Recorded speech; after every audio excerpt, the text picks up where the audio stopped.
Uca Rəbbimiz buyurur ki, iki üzlülər, münafiqlər, əhd-i peymanı pozanlar cəhənnəmin ən alt təbəqəsində yer alacaqlar. Ona görə də əhd-i peymana diqqətli olmağımız çox tövsiyə edilmişdir. Biz Qur'an-ı Kərimin digər bir ayəsini Əl-İsra 34 baxdıqda həmin ayədə görürük ki, bu ayə uca Allahın qarşısında əhd-i peymana görə çox ciddi məsuliyyət daşıdığımızdan xəbər verməkdədir. Uca Allah buyurur ki, və avfu bil-əhdi innəl əhdə kənə məs'ula. Əhdinizə əməl edin. Avfu əmr formasındadır. Necə əqimus salat, namazı qılın, necə ətuz zəkat, zəkatı ödəyin, eləcə də və avful əhdə, əhdinizə riayət edin. Verdiyiniz sözü boşa çıxarmayın mənasını ifadə edir. Yenə də böyük o Azərbaycan alimi Təbətəbaidən sitat gətirək ki, bu ayəni təfsir edərkən əhd sözündəki əl artiklı deyirlər, ərəb qrammatikasında əl-tərif deyilir.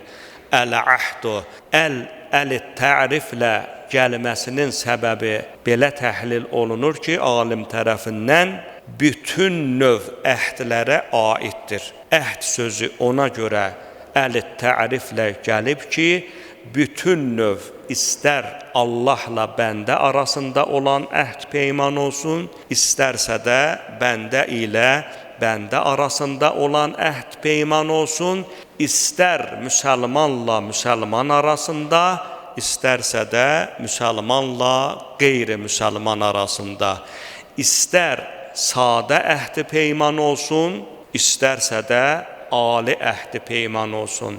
Ali əhd peyman dedikdə, məsələn, dövlətlər arasında imzalanmış müqavilələr. Əlləmənin gəldiyi qənaət budur ki, əhd sözünün əl-əhd formasında ayədə ifadə olması onu göstərir ki, bütün növ əhdlər bura daxildir.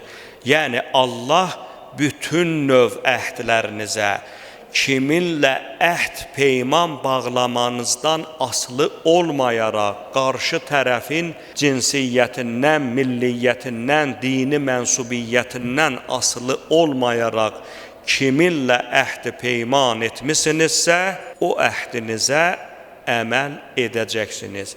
Ayənin əmr formasında gəlməyi həm də onu göstərir ki, burada istisna və yaxud da ixtiyara yer yoxdur.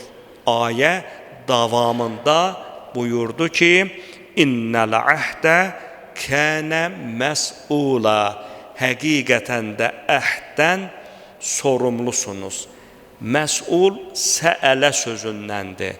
Yəni mütləq və mütləq əhdlərinizə görə sizinlə haqq hesab çəkəcəyik. Necə Qur'anda, hədislərdə namazlarımıza görə məsuliyyət daşıdığımız kimi, bu ayə də onu göstərir ki, əziz möminlər, biz istər Allahla bağladığımız əhdə, yəni fitri əhdə, istər Allahla olan münasibətlərimizdə, yəni ibadi əhdə, itaət, namaz kimi, oruç kimi gərək riayət eləyək, çünki əhd vermişik.